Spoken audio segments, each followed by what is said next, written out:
I think even without that, and I have to say, even without that, and I don't think you're going to be having to use that in the future, that statement, even without, because I think they're going to have it. But we're going to be back, and we're opening our country, and I hope that the lockdown governors, I don't know why they continue to lock down, because if you look at Georgia, if you look at Florida, if you look at South Carolina, if you look at so many different places that have opened up, I don't want to name all of them, but the ones that are most energetic about opening, they are doing tremendous business, and this is what these numbers are all about. And you have to remember one other thing very importantly. I think it's extremely important for you to remember that many of our states are closed or almost closed. Some of the big ones, New York, New Jersey, they're starting now to get open, I hope. And I hope they also use our National Guard. Call me. We'll be ready for them so fast their heads will spin. We did it in Minnesota. In Minneapolis, we were incredible. They were ripping that place apart. I love it. We had such success there, and they were ripping it apart. And I called the governor, and the National Guard went in, and one night it was over. You don't see the problem in Minnesota now at all, not even a little bit. You take a look at a great city, just a great city, Minneapolis, and it was under siege like nobody's ever seen, where people are running from a police department, the great police, and they were told to. They didn't want to run. They were told to. It's bad governing. And I'm not blaming the governor. I'm blaming the mayor. But we want to get all of this finished. This is a great tribute. What we're announcing today is a tremendous tribute to equality. We're bringing our jobs back. You know, when we had our tremendous numbers, and when we had, just prior to the China plague that floated in, we had numbers the best in history for African American, for Hispanic American, and for Asian American, and for everybody. Best for women, best for people without a diploma, young people without a diploma. I mean, so many different categories. Our numbers were the best in almost every category. We had the most people working in the history of our country, almost 160 million people. We were never even close to that. So we had things that we were doing so well, and then it came in, but we're going to be back there. I think we're going to actually be back higher next year than ever before. And the only thing that can stop us is bad policy. Frankly, left-wing, bad policy of raising taxes and Green New Deals and all of the things that you have been writing about long and hard. That will stop it like you wouldn't believe. And frankly, it's holding it back. If there were no possibility that that can happen, and I like to be an optimistic person, I think we're looking very good. I think even before today, the polls that I've seen and the polls that we do were looking very good. But if we didn't have the possibility of having massively higher taxes like the Democrats want to do, and Green New Deals, which are totally ridiculous, frankly, ridiculous, and I'm a big environmentalist. I believe strongly in taking care of our environment. We have the cleanest air we've ever had, like over the modern era, which, let's say you go back 30 years. We have the cleanest air, the cleanest water we've ever had. We're setting all sorts of really good environmental records. We're very proud of that. But the Green New Deal would kill our country. The Green New Deal would have a devastating effect on the world. And it's not going to happen anyway, because it's impossible for them to do it. If you ever look at what they want to do under the Green New Deal, it's like baby talk. But we are doing something that, this was an important day, because this shows that what we've been doing is right. And the reason it's been and is so good is because the body was strong. Our body was so powerful that we could actually close our country, save millions of lives, stop people very early on from China from coming in, because we stopped early, at the end of January, very early, people coming from China who were infected coming into our country. It was a very hard decision to make. Almost nobody wanted me to make it. I would almost say nobody wanted me to make it. But we made that decision, and even my enemy said that was an extremely important. We saved tens of thousands of lives with that decision. So we did a lot of things, and then we really ended up with empty cupboards. We went into a ventilator period that the likes of which nobody's seen since the Second World War. We mobilized. Nobody's ever seen anything like it. And then we did tests. We're over 20 million, or very close, but I think we're over 20 million tests, more than anybody in the world Germany is at about at 4, and South Korea is at 3.5. We're over 20. And by the way, when you do more testing, you have more cases. We have more cases than anybody because we do more testing than anybody. It's pretty simple. But this is outstanding what's happened today. Now, they thought the number would be a loss of 9 million jobs, and it was a gain of almost 3 million jobs. Nobody's ever seen anything. I think it was incredible in a couple of ways. Number one, the numbers are great, and this leads us on to a long period of growth. We'll go back to having the greatest economy anywhere in the world, nothing close. And I think we're going to have a very good upcoming few months. I think you're going to have a very good August, very good July, but a spectacular, maybe spectacular September, but a spectacular October, November, December, and next year is going to be one of the best years we've ever had economically. And if you look at the numbers, they bear it out. But we were strong. It's sort of like when you go in for an operation, if a person is healthy, we were healthy. We had the greatest economy in the world. We went in for an operation. We closed our country down. We closed it down. We saved possibly 2 million, 2.5 million lives. Now, it could have been 1 million lives. I don't think anything less than that. But if you think we're at 105 million today, the 105,000 today, that would mean at the lowest number, it would be 10 times that amount. And I think everybody believes the least, if we went herd, as they say. And if you look at Brazil, they're having a very hard time. And by the way, they kept bringing up Sweden. It's come back to haunt Sweden. Sweden's having a terrible time. If we did that, we would have lost 1 million, 1.5 million, maybe even 2.5 million or more lives. So we're at 105,000 lives. Big move closing it up. We also closed it up to Europe. Europe became very infected from China. A gift from China, not good. They should have stopped it. They should have stopped it at the source. But it's a gift from China and a very bad gift. I will tell you that. And you do say, how come at Wuhan, where it started, and they were they were in bad trouble, but it didn't go to any other parts. It didn't go to Beijing. It didn't go to other parts of China. Then you say, how come it came out to Europe, to the world, to the United States? So it didn't go to China. They stopped it cold. They knew it was a problem. But they didn't stop it cold from coming to the United States, Europe, and the rest of the world.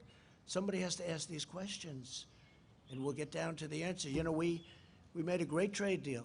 Great. They're going to buy $250 billion worth of product. And by the way, they are online. They're doing okay. But the ink wasn't dry on that deal when the plague floated in. What's going on? A plague is floating in from China. What's going on?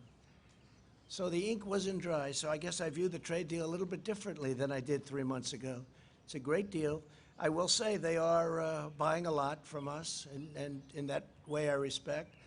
And getting along with China would be a good thing. I don't know if that's going to happen. I'll let you know. We'll let you know. I think they want to get along very much with us.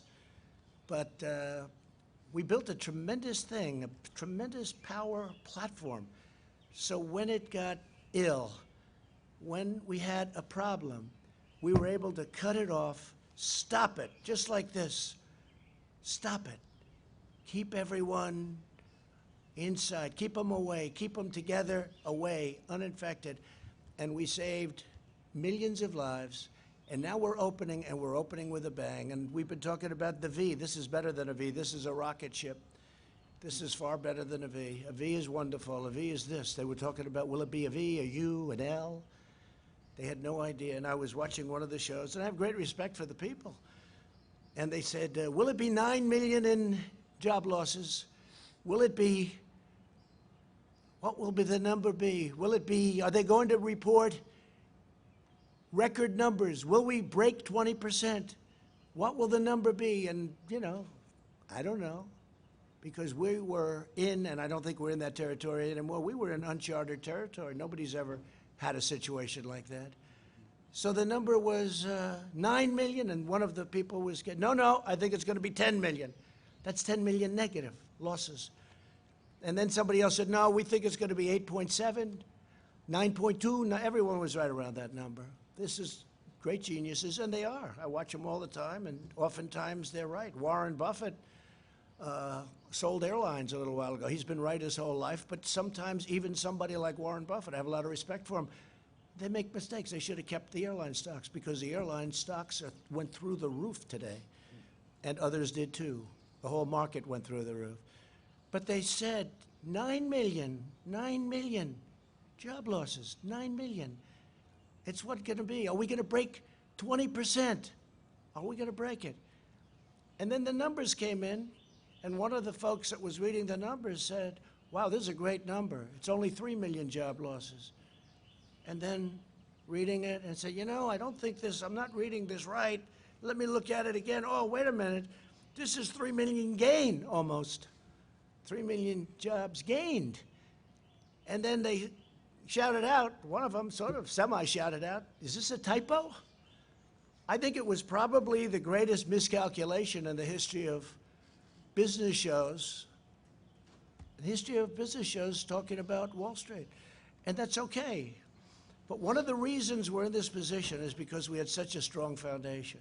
So we were able to close our country, save millions of lives, open, and now the trajectory is great. Don't forget, New York is barely included, and that's one of our big ones. California is barely included because they're not open, and they should open. By the way, the mayor of Los Angeles wants to keep this thing closed for a long time. Look at what's going on in Florida. It's incredible. The job the governor of Florida has done, it's incredible. The numbers they're doing. You've got to open it up, and you do social distancing, and you wear masks if you want, and you do things. You can do a lot of things. You're getting closer together. Even you, I notice you're starting to get much closer together. It looks much better, I must say. You're not all the way there yet, but you'll be there soon. But it's a tremendous thing that happened, and the reason it happened is because we had a really strong patient. We had a patient that was so powerful, so strong, that we could close it and open it. And I give it this analogy. Somebody told me yesterday, it was Larry Kudlow. He said, sir, this is like a hurricane. And we were worried. We didn't know, is this going to be a hurricane or a major, major recession? A major recession that's not artificially caused, because this was artificially closed. We just said, boom, closed. And everything just stopped. And also, you know what else stopped? Big numbers on death by doing it. And that's why I had to do it. We've made every decision correctly. But it was like we stopped. So it was an artificial closing. And then what happened, very incredibly, is the numbers go, and Larry was saying that with a hurricane, you have a horrible hurricane in Florida or Texas, and it's devastating. And then the hurricane goes away, and within 2 hours, everyone's rebuilding and fixing and cleaning and cutting their grass. And I've seen it in Texas. I've seen it everywhere. I've seen it everywhere. Texas had a massive one, Louisiana, hurricanes, Florida, hurricanes. But what happens is right after the hurricane, boom, and this is what this is. This isn't a terrible recession. I don't even mention the D word. I don't talk about the D word. I don't want to talk about it. Because every time somebody even mentions it, I don't like the D word. But if you had a really, really big, bad recession, it could take 10, 12. How long did it take? In 1929, it took many years to recover from that. How long? 10 years. Yeah, 10. I heard 10. I think longer than 10, but that's okay. I heard 14, 15 years. Larry says 10, so let's go with 10. But it takes a long time to recover. But a hurricane, you're back in business in 1 day, 2 days, 3 days, and it's devastating and it's hard. And this was a hurricane. And it's going to get better fast because a lot of the numbers that you see, they're early numbers. They're not even from this last month.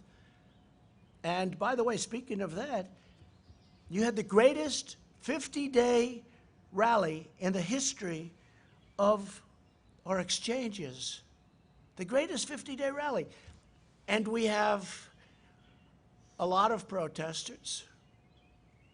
And we have something else, right? We have something else. We have a pandemic. We've made tremendous progress, really on both. If you look at where we've come on both, we've made tremendous progress on both. Tremendous progress. But you're looking, and the people are now starting to return to work. So it's been an incredible thing to see. It's been a beautiful thing to see. The experts predicted that the economy would lose tremendous numbers of jobs. And, of course, from the beginning it has, but you're going to see how fast that's made up. I'm telling you, next year, unless something happens where the wrong people get in here, this can turn around. Your 401ks will go down to numbers. If people didn't get rid of stocks in their 401ks, they're almost even. Think of it. With a pandemic and with one of the worst things that's ever happened, our country's never lost 105,000 people. Whether it's World Trade Center, which was 2,900, or Pearl Harbor, which was less than that. We've never lost anything close to this. But it's not only our country, it's the whole world. The world is suffering so badly. 186 countries at this moment. And that affects us too. But we're a positive force. We're the key to the world, in a sense. And the fact that we're doing well, I see already they're starting to do much better in other parts of the world. That's a great thing, because we're working with the world. And we'll work with China, too. We'll work with everybody. But what happened should have never happened. So we had a tremendous morning, a tremendous announcement. It was shocking to even great pros. I watched Maria Bartiromo. I watched Jim Cramer. I watched a lot of people. Joe Kearden, he was pretty positive. Charles Payne, he was very positive for a long time.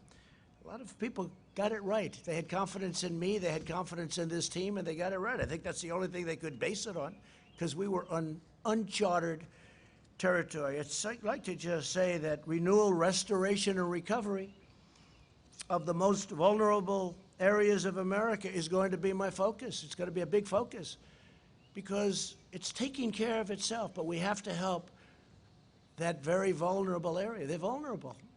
It's not right, and we're helping them, and we have helped them in the past, and we're also to opportunity zones, criminal justice reform.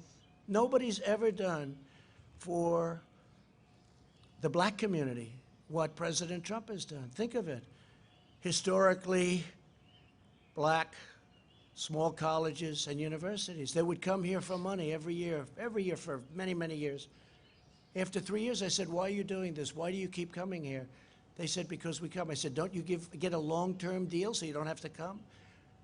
The head of one of the very respected colleges looked at me and said, sir, we're like beggars. Every year we have to come to Washington and beg for money. I said, you should have a long-term deal. And we signed a long-term deal so they don't have to come. I'll miss them. I told him, I'll miss them. I got to know them. But the first year, I didn't think anything of it. The second year, I said, that's strange. Why are you here?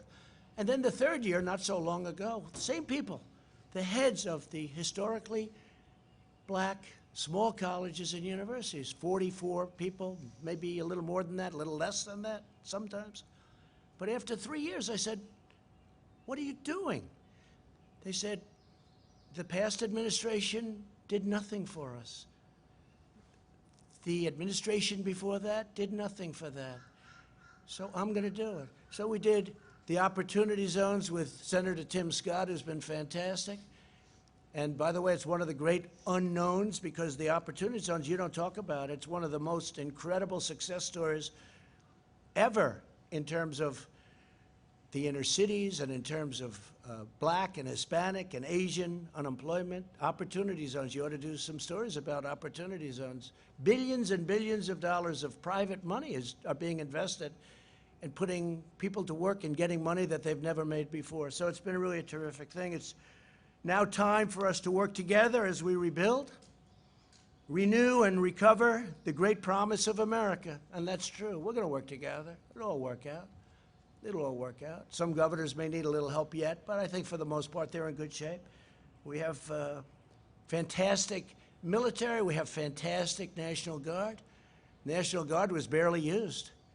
And these people have done an unbelievable job. They helped the Secret Service at Washington. Secret Service, by the way, are unbelievable. The job they did at the White House is unbelievable. There was never any form of like, oh, gee, this sounds dangerous. All I could see is what I was seeing on television. But they were outside, and the Secret Service was incredible. But we were also helped by the D.C. police, and we were helped by the National Guard. Was unbelievable. They came in, and this was like a piece of cake. And I really am suggesting, because if you look at Minnesota and the great success we had there, and other places. I'm suggesting to some of these governors that are too proud in New York. I mean, you see what's going on there. Don't be proud. Get the job done. You'll end up looking much better in the end. Call in the National Guard. Call me. We'll have so many people, more people than you have to dominate the streets. You can't let what's happening happen. It's called dominate the streets. You can't let that happen in New York where they're breaking into stores and all of the things. And by the way, hurting many small businesses. You can't let it happen. Equal justice under the law must mean that every American receives equal treatment in every encounter with law enforcement, regardless of race, color, gender, or creed. They have to receive fair treatment from law enforcement. They have to receive it. We all saw what happened last week. We can't let that happen. Hopefully, George is looking down right now and saying, there's a great thing that's happening for our country. There's a great day for him. It's a great day for everybody. This is a great day for everybody. This is a great, great day in terms of equality. It's really what our Constitution requires, and it's what our country is all about. I just want to finish by saying, to save the economy, we passed several pieces of critical legislation totaling many trillions of dollars, meaning 3. We're set up to do more if we want. I think we should, because we are dominant.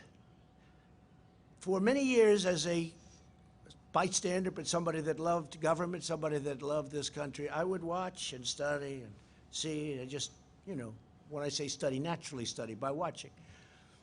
But if you go back, China was going to catch us in 2019. And that was like a given. You know, you go back 5 years, 6 years, 7 years. It was always, yeah, China will catch America, catch the United States, and in 2019, and then it'll become the dominant economy. Never happened. It's not going to happen. We dominated them over the last year and a half, 2 years. We took in tens of billions of dollars in tariffs that they paid for. I gave some of that money, just a small fraction, to our farmers, which made them whole, more than whole. That's why they're all in business. Made them more than whole, and it came right out of the tariff money. And the reason we didn't pay is because China devalued their currency, and they paid. Plus, they also put additional money to it. Because if they didn't do that, nobody would have bought their product. We made a great deal because of that. That's the only reason we're able to make a good deal, because of the possibility of tariffs. Because China's taken tremendous advantage of the United States. We helped rebuild China. We gave them $500 billion a year. How stupid are the people that represented our country with China and many other countries. But that's all changing. And it was in the process of changing very big. You know, again, China had a very bad year before the plague. And now I think hopefully they're going to have a great year. I want them to have a great year, but we're going to have better years than they ever had. We have a better system, much better system. We made Americans sure of themselves, and we took care of families. We gave benefits, and we sent $1,200 to every individual making less than $75,000, and $4,000 almost dollars to every family of 4 earning less than $150,000. That's a lot, isn't it? You know, when you think 150, but that's what's happening with our country. If you look at other countries, even countries that you think they're doing well, they don't talk about 150,000 as being median. $150,000. That's tremendous. That's a great tribute to the people of our country. The job surge that we're seeing right now is widespread. Leisure and hospitality added 1.2 million jobs. Construction jobs are up, listen to this, 464,000. Education and health services rose 424,000. Retail trade is up 368,000. And here's the one I like the best. Remember, previous administration, that you need a magic wand for manufacturing.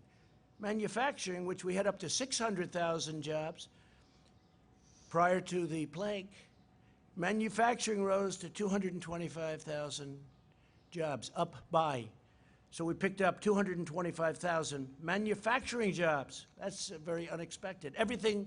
Everything that you've seen this morning is unexpected. Even the pros sitting here would understand that, everything. We also smashed expectations on the unemployment rate. The prediction was that the unemployment rate would rise to over 20%, and instead it dropped to around a little more than 13%, slight difference.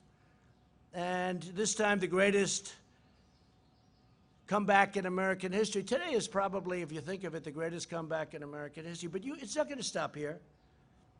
It's going to keep going because so many places are closed. I was watching our great vice president today being interviewed on CNBC. He did a phenomenal job, and he made a statement. He said, this is not going to stop, and 100%. He's always attributing everything to me, but I'll attribute this statement to him. He said, it's not going to stop because the numbers that you're looking at don't include all of those states that are closed. They haven't even opened yet. We're going to be stronger than we were when we were riding high. And our stock market is it's just short of an all-time high. I've had 144 all-time high stock markets during a 3.5-year period. Nobody's ever come close to that, and we're going to do it again. But it's going to be even stronger than last time. When I would say that to you 2-3 months ago, I could see what's happened. I have a good feel. I've always done well with numbers, but I had a feel for it. I said it even the other day. I was saying, I think we're going to have a tremendous next year. I think it's going to be a phenomenal next year. I didn't know it would start this quickly. I thought we'd start in August, September, but it started very early. Amazing. It's an amazing thing, but it means that they're likely to return, and all of these jobs that we're talking about now aren't even included because some of our biggest places aren't opened. They're opening up now. I think New York's opening up like as of today, and that's one of our big ones. New Jersey. They're all working hard. The governors are all working hard. To save millions of American lives, we took that unnecessary evil, we took it out of the equation. We had to do what we did. We had a very, very strong push not to do anything. We would have lost so many people. But very importantly, the economy wouldn't have been as good as it is because nobody expected this. I don't think there's anybody sitting here that can say, I want to see it on tape, as opposed to just say, oh, I did that. But some were predicting pretty good numbers, people I mentioned. But we took a tremendous step and a tremendous risk. And we've gone up at a level, and this level is going to be nothing compared to what you see in coming months, and especially next year. So the best strategy to ensure the health of our people moving forward is to focus our resources on protecting high-risk populations like the elderly and those in nursing homes, while allowing younger and healthy Americans to get back to work immediately and open up our schools, open them up. We understand this disease now. We didn't understand it. Nobody's ever seen it before. It's very tough, very contagious, very mean to certain people. We've learned a lot. We didn't know. Nobody knew anything about it.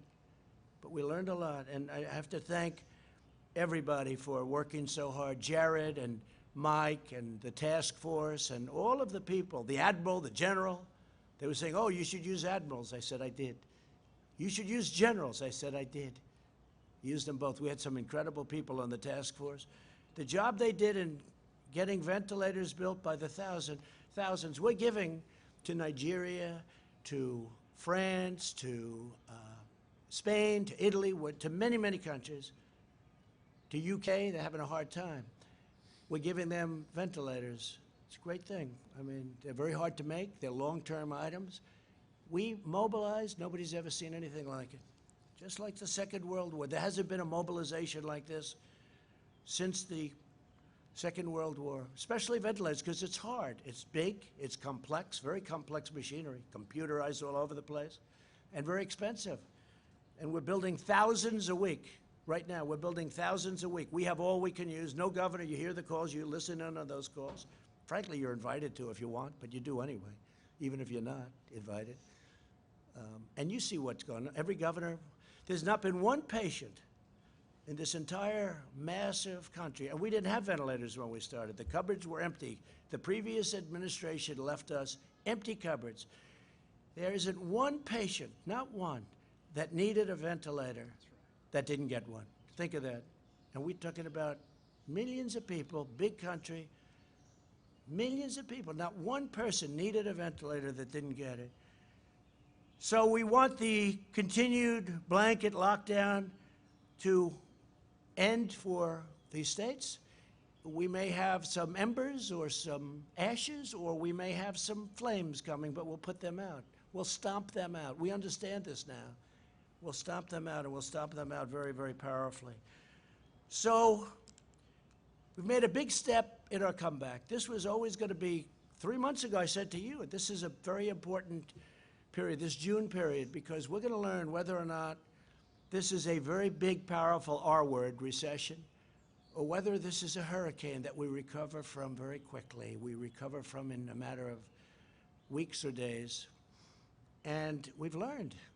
Again, as good as these numbers are, the best numbers are yet to come because so many areas are still closed or very partially closed. Very few actually are fully open. These numbers are with states, 50 states, and very few are fully opened. Even the ones that are very out there are not fully opened. So we're going to have some tremendous numbers coming in. When you look at the ridership in the airlines, what they've got, they went from 2% to a number that, if it's correct, I'd be surprised, actually. But it's a very high number. It's great. People are traveling. And you know what? They're traveling in the United States. And they're also driving. And they're building the trailers. They're building a lot of things. They're driving. People are driving. I may have to buy one of those things, drive around town. Maybe I'll drive back to New York with our First Lady in a trailer. What do they call that? An RV. An RV. Well, you should know Indiana's the capital of RVs. I think I'm going to buy an RV and travel from now on in an RV with our First Lady. I don't think anybody would mind that. So we've come together. We're coming together. We've never had a thing happen like this. We were all, including the media, we were all in uncharted territory. We were uncharted. It's never happened before. Nobody knew. I couldn't be sure. I felt it. I felt we were very powerful to come back. Hardest decision I ever made was when they all walked in, a big group of people, professionals, very professional people, good people. They said, "Sir, the best thing we can do is close it down." I said, "What are you talking about? We have this incredible, unbelievable country that's never done better, and you want us to close it down? I can't do that. What are you talking about?" And after listening for 10 minutes, didn't take long, I said, "I think we have to close it down." Because of the contagion and because of the power it had with especially certain people. Now, we didn't know the second part. We knew it was highly contagious because it spread like fire. But we didn't know that it hit certain groups of people. That helps us so much in testing and other things. So we're going to protect our elderly. We're going to protect especially our elderly with problems, whether it's heart or diabetes or any problem. It's like a magnet. I mean, you're elderly and you have diabetes or you have a bad heart, it's like a magnet. They say if you're heavy, so I say, thank goodness I'm in perfect shape. Thank goodness. But if you're heavy, it's not good. It's a brutal, brutal thing. And again, I started by saying we're going to have a vaccine soon. I said it a long time ago, based on knowledge. Based on knowledge. I'm meeting with these geniuses. Based on knowledge, I said a long time ago. I said by the end of the year. I think it's going to be a lot sooner than that. And you know, just in finishing about vaccines, we have mobilized the logistics arm of our military. We can move hundreds of thousands of men and women in a very short time. The vaccine is easy by comparison, but we can move hundreds of thousands. It's meant for war. It's not meant for this, but we have our war with the invisible enemy. It's meant for war, but we can move hundreds of thousands. Think of that. Hundreds of thousands in a very short time. The same people are doing the vaccine, and they're fully mobilized. So now I'm going to sign legislation to make important changes to the PPP that will especially help restaurants, hotels, and other businesses that have been very hard hit by the virus. This is going to make it 24 months, and I think you know the legislation as well as I do. I want to thank the Democrats. We had essentially unanimous votes, I think, in the Senate and the House, right? Whether it's unanimous or very close, it's a lot of people. But I want to thank the Democrats. We worked together on it great. And I hope we can get along with the Democrats. It's been a disaster in terms of relationship. But I hope we can get along because it's a great thing for our country. We did all of these numbers and all of this greatness. We have the greatest economy we've ever had. It will soon be greater than it was even before. We did this with discord. We did this with a Senate and a House that were not dealing with us, and we weren't dealing with them either. The level of let's just say the warlike posture is ridiculous, because we have a great country. It would make a difference if we could get along. And maybe we can and maybe we can't. I mean, there are a lot of differences. We want low taxes. We want closed borders. We want people to come in, but they have to come in through merit. They want open borders. You can't have open borders, especially now when you have a pandemic. We set a record, by the way, on our southern border. The wall, which you never hear about, is up to 210 miles long. And one of the reasons we're setting a record is we have so much wall built. And we'll have it up to almost 500 miles very early next year. By the end of this year, we'll be over 400 miles. We're up to 210 miles of serious wall. This is a wall that people aren't penetrating. This is a very, very powerful wall. Going to be up there a long time. And it's saved us a lot of anguish and grief, but you don't hear about that. One of the hardest things I've ever had to do is get the money necessary, which is billions of dollars, from a party that was totally opposed to it. They gave me other things. The military we could rebuild wasn't easy in terms of that. That's not their natural instinct. But for the wall, no, you can't have it, can't have it, can't have it. We had 9 court cases on the wall, but we won and we got it. And now nobody talks about it. Nobody even talks about it. But it's great for our country. We have to have borders. And I've said often, I said long before I won on that great November day.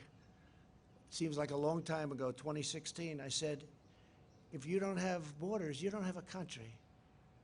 So we have a lot of things to work with the Democrats. If we could work along with them, it would be great. If we don't, we're going to do great as a country anyway. We're going to do great anyway. But if we could work along with the Democrats, and I'm open to it. People say I wouldn't be open. Why would I be open? They did things that they should have never done. And you know what I'm talking about. Should have never done. But I'm totally open to it. But we could go even steps further. But it's already been historic. Nobody has done more in 3.5 years than this administration has done. Nobody has come close to doing the things we've done. We've rebuilt our military. We've cut regulations at a level that nobody's even come close to. And that's whether it's 4 years, 8 years, or in one case, even more than that. Nobody's done anything close. Regulations, low taxes, rebuilt military, take care of our vets. We got choice approved for the vets. So instead of waiting in line for 4 weeks to see a doctor, they can go immediately outside, get a private doctor, we pay for the bill, and the vet is in great shape. And we actually save money, but more importantly, we save their lives, and we save the quality of their life. They were dying. They would come onto a line, they'd have to wait 4 or 5 weeks, they wouldn't be very sick. By the time they see the doctor, they'd be terminally ill. We don't have that anymore. You don't hear any bad stories about the vets anymore. That doesn't mean go out and find them, because tonight you'll be traveling all over the world looking for an unhappy vet. And we got accountability because we had a lot of bad people in the VA. It's called VA accountability, where we can now fire people that don't treat our vets good. We have sadists, we have thieves, we have a lot of bad people. And we can now, it's called VA accountability. Almost 50 years they've been trying to get it. Choice. Almost 50 years they've been trying to get it. For many, many years. I've been hearing about it for years. They've been trying to get VA choice. Choice means you can have a choice of a doctor. You don't have to wait in line if you have a long line. I have to say the VA has great doctors. But you can't get to them very quickly. Now they go outside and they take care of themselves. So we've had a great morning. This is just the beginning. It's going to be incredible. I'm going to sign our very important piece of legislation. Again, thank you very much to the Democrats. And then we're going to have a couple of words by a few of the people standing alongside of me. I want to thank them so much. And we'll talk to you soon. Mr. President, why haven't you laid out a plan to address systemic racism? I'd like to sign this bill. This is a very different thing.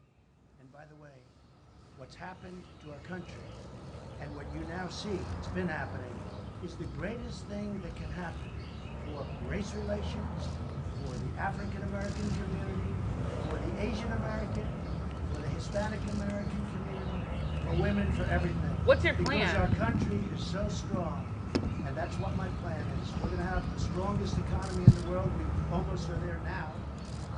We had the strongest economy anywhere in the world, and now we're going to have an economy that's even stronger. Sir, Black how unemployment also went how up. would a better economy? I'd like to sign this. Yeah, just to follow up, how would a better economy have protected George Floyd? Sure, I'll ask after. Will you take questions after, sir? Black unemployment went up by 0.1%. Asian American unemployment went up by 0.5%. How is that a victory? You are something. How is that a victory? Thank you very much.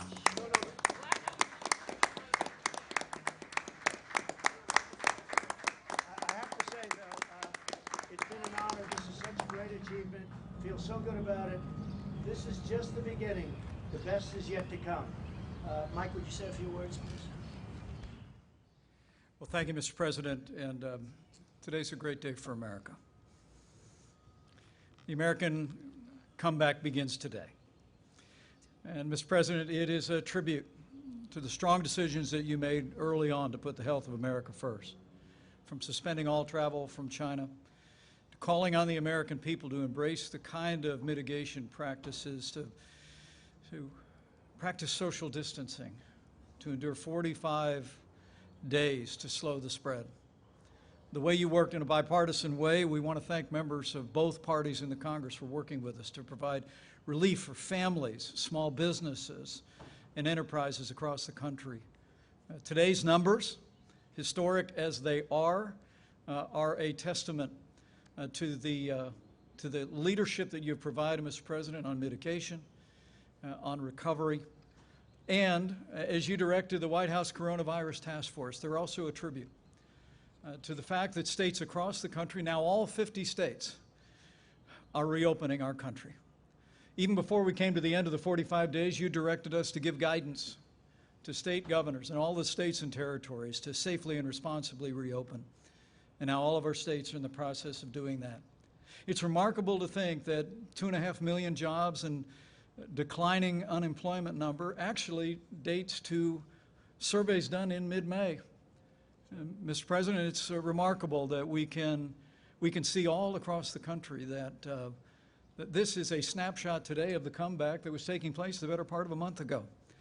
But because of the guidance you gave to the American people in mitigation, and because of the recovery efforts that bipartisan members of Congress supported at your direction, and ultimately because we are reopening the country, we've begun a great American comeback. So I want to thank you, Mr. President. I want to thank members of Congress that were with us. I join you in thanking all of the incredible healthcare workers across the country, including our team on the task force and health officials at every level, governors that have been our partners. But ultimately, today is a tribute to the American people. Mr. President, I know that you've said again and again this morning that it was because the patient was strong in the beginning, because the policies that you put into place to cut taxes, roll back regulation, unleash American energy, fight for free and fair trade, we created more than 7 million jobs. And today, the strength and resilience of the American people is shining through.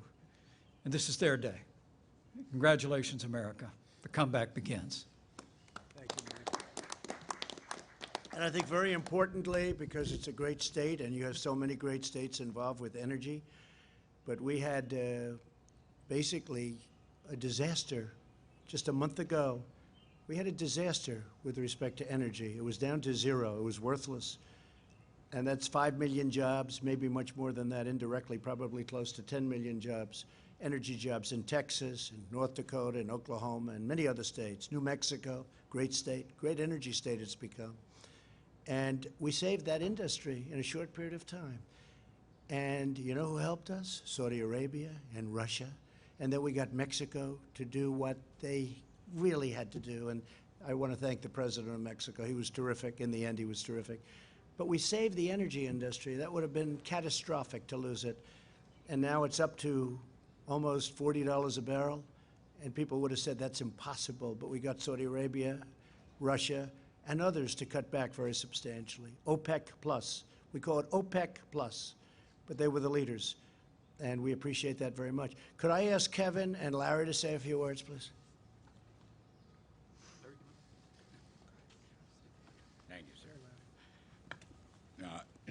I'll be brief as I can. I know it's pretty darn hot. I haven't noticed. Is it hot? Nobody hot. You're pretty good at it.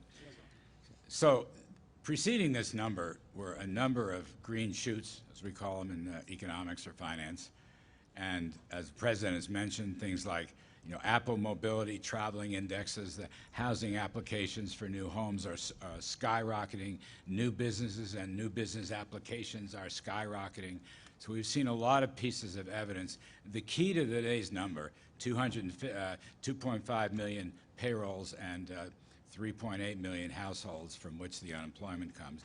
The key is that those who were temporarily laid off have gone back to work, 3 million some odd. And that's because of the reopening, and that's because of the success of the President and Vice President's mitigation policies, which had to be taken. Now the reopening begins. Here's a footnote. At May 12th, for the week the survey was taken, a little less than 50% of small businesses had reopened. According to the Chamber of Commerce, the most recent number in late May, early June, 80%, 79% of small business have reopened. So we're going to see more continued progress in the June jobs numbers when they come out. And I want to add also, my friend and colleague, Secretary Stephen Mnuchin's leadership on the payroll protection program has kept people on temporary call, have kept them furloughed, but they knew they were going to come back. The PPP has distributed $510 billion and has probably saved as much as 50 million jobs. And overall, we've extended tax rebates and other payments, 159 million Americans for nearly $275 billion. The rescue package works. It was the largest in American history. Now, we are seeing weekly unemployment claims coming down, continued claims coming down. The 13.3% unemployment rate has come down. And I think, as the President has noted, these trends will continue. This was a sharp, tough, heartbreaking pandemic contraction.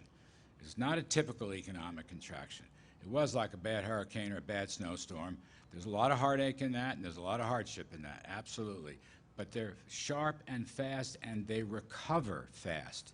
And we are beginning to see this rapid recovery, which I believe will extend well into the third quarter and the fourth quarter. We're still looking for some 20% economic growth in Qs 3 and 4, and a big number in 2021 as we move forward with presidential policies of lower taxes and regulations and energy and fair and reciprocal trade deals that created a phenomenal economy before the pandemic and can recreate and rebuild that phenomenal economy afterwards. And I bring in my great pal, Kevin Hassett. Good job. Thank you, sir. Thank you, Mr. President. And today is a historic day, but as you remind us, there's still a lot of work left to do. That there were 18 million people that said that they expected to be reemployed. 3 million of them came back, and it shocked economists that it happened so fast. But there's still a lot of work to do, and that's what you've instructed us to do, is to give you options so that we can get everybody else in the country back to work. And I think that the main economic lesson I take from what we've seen, in addition to Secretary Mnuchin's incredible work getting the programs enacted quickly, is that the Vice President's leadership with the task force, right at the very beginning, you put out guidance for businesses and for governors about how to open safely. And because the guidance was so scientifically based, people did so with confidence. And you would never have a jobs number like what we saw today without the confidence that I think was generated by your leadership, Mr. Vice President, and Dr. Birx and the rest of her team. So thank you so much for your service, sir. Thank you. Thank you very much. I just want to add, we'll be going for a payroll tax cut. We think that'll be incredible in terms of what we're doing because, again, we're going to be bigger, stronger, better than we ever were. That's going to be a tremendous incentive for businesses and also a great incentive, and maybe, to me, most importantly, for the workers. So we're going to be asking for a payroll tax cut. We'll be asking for additional stimulus money because once we get this going, it'll be far bigger and far better than we've ever seen in this country. That includes as of 3 or 4 months ago when everyone thought it was great, and it was great.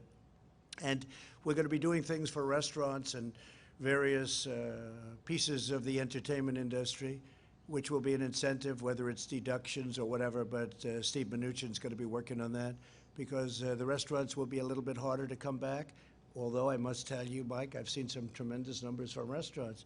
But we're looking at doing something in terms of an incentive with taxes. It could be deductions, it could be something else. But we'll be announcing it pretty soon.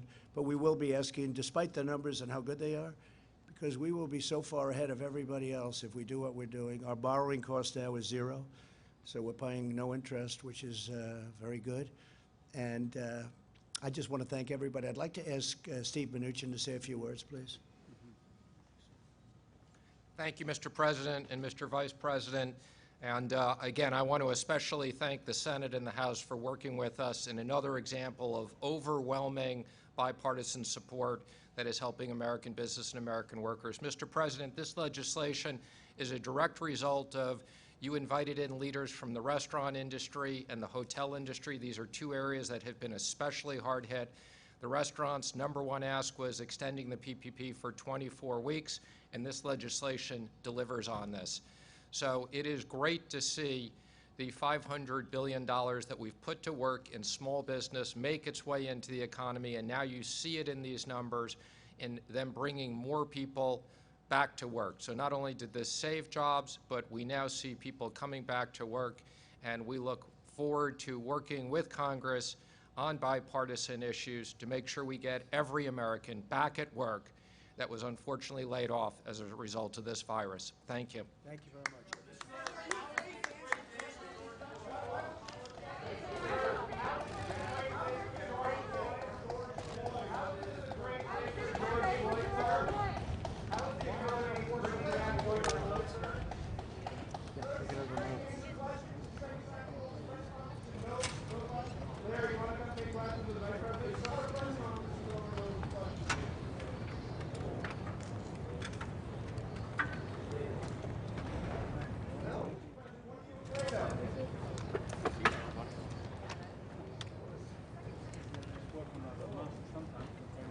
I'm gonna bring sunscreen next time. Maybe taking Kristen, so let's not touch anything